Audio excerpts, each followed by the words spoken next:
Hey Morgan, go ahead. Hello. Okay, so today I'm talking about race relations in Virginia. What are race relations? It's when two people of different ethnicities, or just really a broad group of people from two different ethnicities, are interacting with each other socially, depending on the way that they were brought up in that ethnicity. And I say ethnicity and not race because race is a social construct that was created solely on appearance. I have plenty of friends who appear to be African American, but in actuality they are from South America. Some of you may know my friend Rose. She is Guyanese. She's not from here. She's not from this country. So that's an example.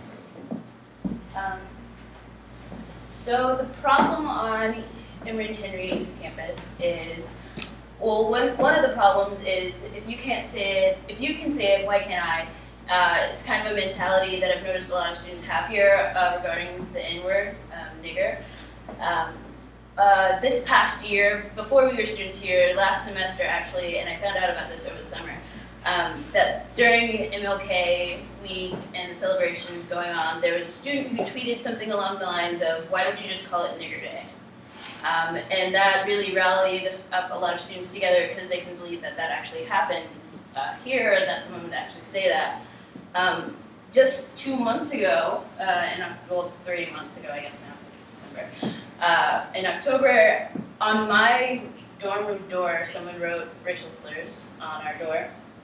And my friends and I were targeted because we are like the only group of African American females on campus that really stick together and don't really talk to a lot of other people. And part of the reason that we don't talk to other people is because they look at us and they think that we're mean because we're just always together. But in actuality, we're really nice people. So this is a picture of my dorm room door. And this all started because one day my roommate and I were not feeling pants. We were like, "Do you want to wear pants today?" No. So we wrote on our door, "Just say no to pants, join the revolution." And someone came by our room and wrote "slut and hoe" on it because I guess they thought that meant that we were just going to go walk around with no pants on at all, nothing on our bottom. So we were like, okay, whatever. And then we erased it, we wrote something as a rebuttal, and it's kind of very crude in our wording, but we were just kind of annoyed and we were like, whatever. So this is the second thing, and we were just like, well, you probably just suck. And their response to that was, "Nigger, you're right, I'm a classy bitch." Which we just thought was kind of ridiculous. But it just shows you how quickly something can escalate when people just assume things about you or they just don't like you because of the way that you look. On a broader scale of just racial injustices in America, you all have heard of the Trayvon Martin case that happened on February 26, 2012. He was shot when he was walking to his father's house from a 7-Eleven, and he had gone to go get his little brother some candy and himself a drink. And George Zimmerman racially profiled him and said that he looked suspicious when speaking to the 911 operators. And they told him to stay in his car, not to do anything about it, but he decided to take it upon himself to confront Trayvon and ask him what he was doing in this neighborhood because he thought that he didn't belong there. Afterwards, after Trayvon died, people came out and were saying that, oh, he used to smoke, he was a bad kid, but that's something that George Zimmerman did not know about this young man because he had never met him in his entire life. My solution to the problem that can start on our campus is that the theater department can commission a student-written play. I've actually talked to 3 different people who were affected by the situation, upperclassmen and freshmen, who want to work on a play talking about the crimes that have happened on campus against African Americans and other students that are people of color.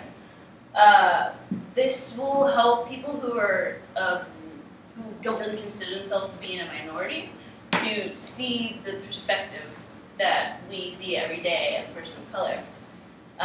The play will hit the points of white privilege, which is when, basically, an example of that is if Zoe and I were both up for a job, Zoe would get it because she appears like, I guess, just plainly white, and I am obviously a minority. It would also hit on whitewashing in the media, which is when the standard of beauty is held up to pale skin and light hair and blue eyes. And also, it would work on bettering interracial relations between students on campus.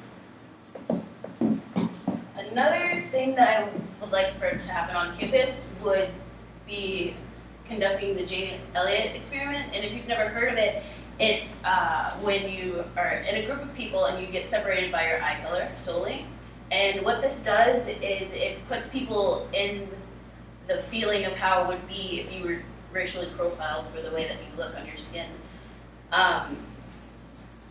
And people who have participated in it, who haven't felt discrimination before in their entire life towards them, came out of this feeling going through stages of grief, like when you lose someone, that type of grief.